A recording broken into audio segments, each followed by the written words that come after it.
Hey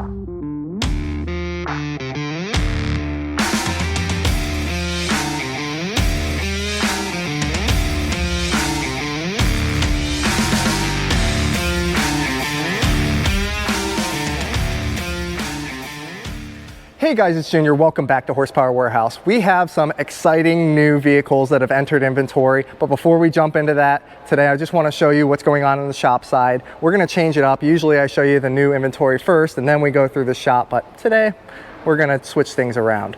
First and foremost, this was my last video.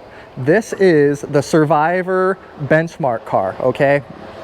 Not a great video in terms of analytics, thumbs up, thumbs down, the comments that you guys gave me. I don't want you guys to feel like I'm not listening to you. So I do.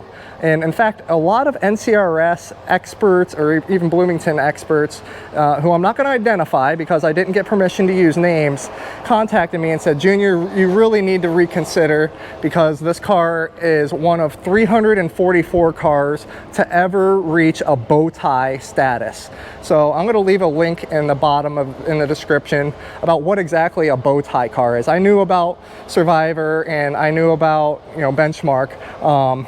This is a 3-star bow tie car, one of 344 to ever reach that. I can't. Out of respect for the history of Corvette, I can find my customer a better donor car to do my level of restoration rather than, they're only original once, right? I mean, I know this is like insert foot in mouth because my last go around I was telling you guys how, this is going to be a perfect candidate for restoration, and it is. It's like hitting a T-ball, there is no real effort, I guess, or I'm not impressing anyone by doing this. When I can do cars like this, that's impressive. And when I can turn it from that to a paint job like this, that's something I can be proud of. So why defile a car that can only be original once? My customer, the guy that purchased this car, absolutely understands. He's taking my word and my opinion because I've done so many of these. I own so many C2 Corvettes. Is this the right car to make into the car that he wants to actually drive and enjoy? Probably not. This is a true collector's car. Honestly, it belongs in a bubble somewhere in a collection.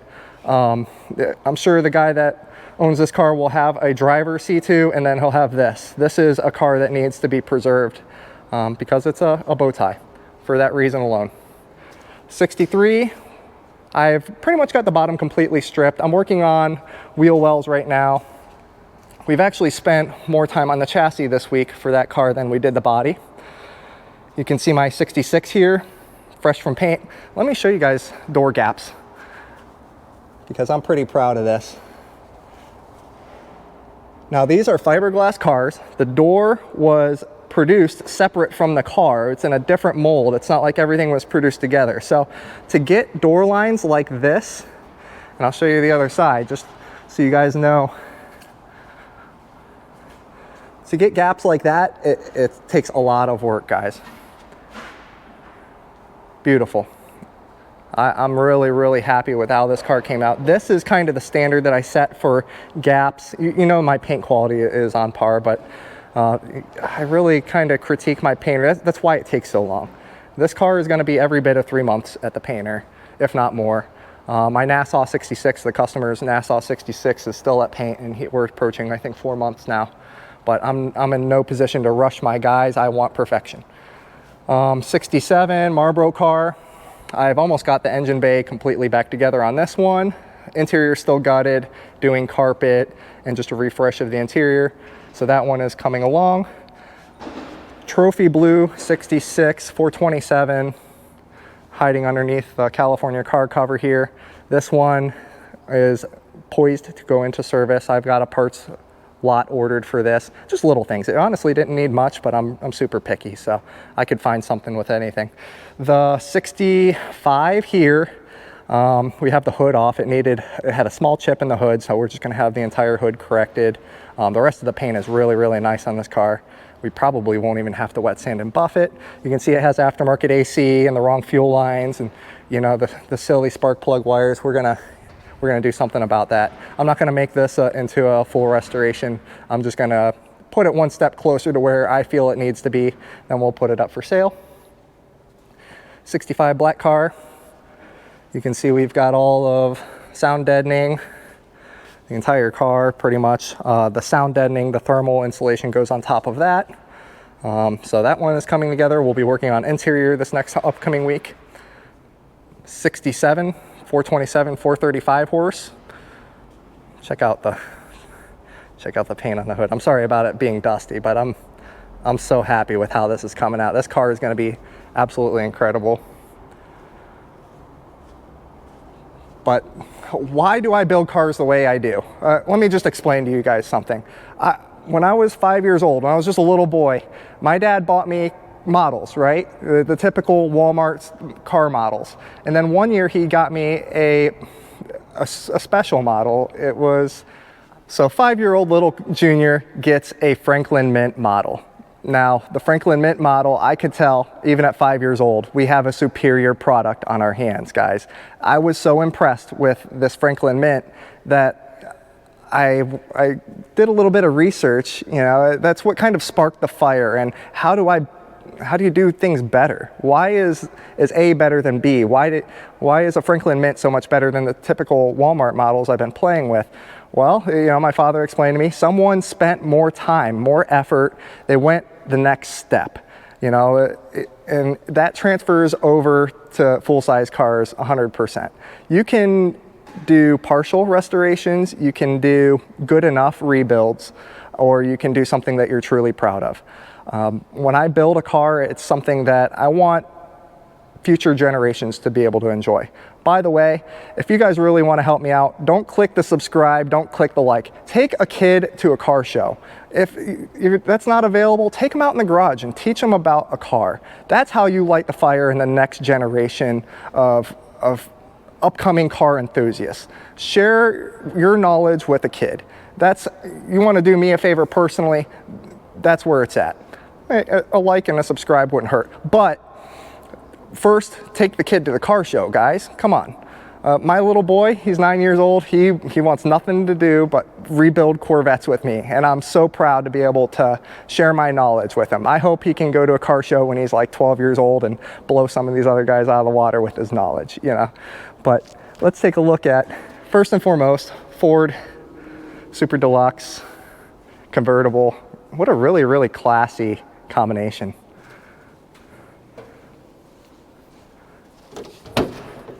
Man, the door is absolutely huge on this thing. I mean, it's kind of funny, the proportions of the cars back then.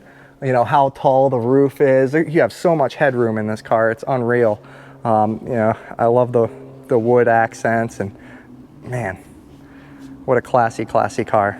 The maroon paint, that's where it's at. With the black top and the maroon accents, I like this car, I really do. Another car that has my interest, the Packard. So, super cool emblem in the front. I love the windshield visor. I love the yellow tinted fog lights. I mean, this car has that look, you know, that gangster look. I like Packard because it's so, you would think that the handle turns like this, right? You're wrong. Everything that you would assume on Packard is probably incorrect because they did things so different at the time. For instance, you put the key in that ignition and turn it, it's on off. There is no start position. There's no start button anywhere in this car. Do you guys know how to start a Packard? I'm curious. Packard guys will know, obviously. So, turn the key on, flat to the floor. When you get all the way to the full wide open throttle position, that engages the starter. Ask me who thought about that. I mean, I like it. I love the idea because you're giving it fuel on the way to starting it, right? You're taking a two-step process and making it one step. So I really like that. Nice, nice, nice. But these two girls are probably not why you clicked on the video. I have something strange, something obscure. Have you guys ever seen one of these before? I personally have not. Messerschmitt. What in tarnation? Man, they only made these things for a few years. I want to say 57 to 61, but don't quote me on that one. Senior gave me a super quick lesson on his way out of the door. I was trying to shake information out of him before he left so I could have something interesting or at least educated to tell you guys about this thing, other than holy moly, I love it. It's just obscure enough. Let's see if I can open it. Oh, it's kind of heavy. Man, two-seater. It would take a little bit of negotiation to get my wife to load up in the back of this, but I think she would. I think she might even like it. Man, what a weird thing. I would absolutely spool around town in that though.